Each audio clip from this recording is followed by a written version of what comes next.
Hey guys, Mick here today. So what we're going to talk about is the glutes and their function in the body. So we're going to talk about two main gluteal muscles here. We're going to talk about the glute min and glute med. So these muscles come off the lateral part of the hip. The glute min is very deep. The glute medius is a little bit more superficial, wraps around from pretty much the front of the hip here all the way through to the back here. Okay. We've got three basic functions, okay? So, abduction, so moving the leg away from the midline. That is moving the joint around the body.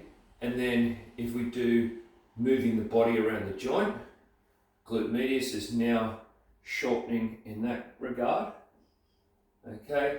And then the other function is stability. So, holding that position stable. Okay, when we walk, that is the major function, and running is the major function of the glute medius, glute minimus. I'm going to call it the lateral glutes from now on. Every time we take a step, bang, and then with one leg, there stops us from collapsing. You see quite a few people dropping the hip as they walk, so it would be that. And you can see the other leg swing through there. So, the symptomology of this being a problematic area, other than outright pain here, some of the symptoms will be lower back pain across this whole area here, lumbar issues as well. So the actual right up into the bottom of the rib cage here can be really tense and sore. How do we fix it? Okay, mobility is one, but strength is the main one. What I mean by strength is actually returning function to that. So being able to balance that hip region. A lot of people, when they start these activities, myself included, when we get up onto that single leg stance, to be able to do that, we tend to hike the hip up and then we lean over like this. The big goal here is to be able to get that leg stable and get those hips neutral. Okay, still got work in progress. That's my bad leg. If I go under my better leg, the alignment is a fair bit better there. So working that, even static poses like that are a good drill. Another thing, you see a lot of people do the good old banded monster walks.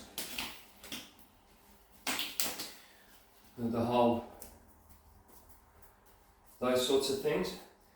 They seem good, they'll give you a bit of a burn there, but more often than not, most people that are dysfunctional through here are going to load the lower back up even further.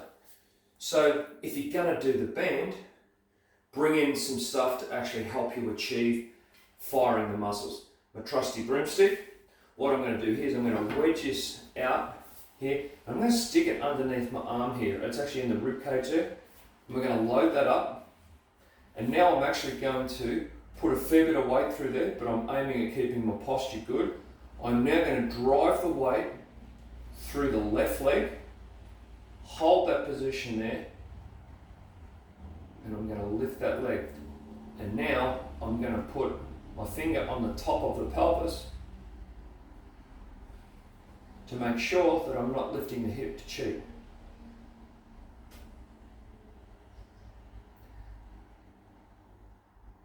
So and that's really starting to burn in that glute region there.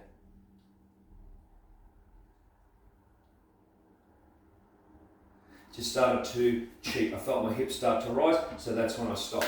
Okay? So that's a really good, very effective activity to try to start to build some good functional strength in that area.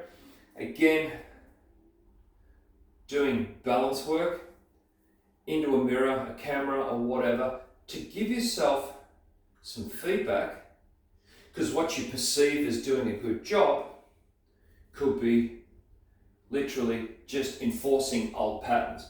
So if you've got a mirror or something like that for this type of work, really important to start to look at your alignment and force yourself to do things properly. Because if we don't force ourselves to do it properly the first time, the second time we go back to the poor movement, the third time yada yada yada, and in the end we just make the original dysfunction really, really strong and even harder to shift. So do things slowly, do things properly, take your time and look for some feedback. Alright, this is Mick. Have a good one, guys.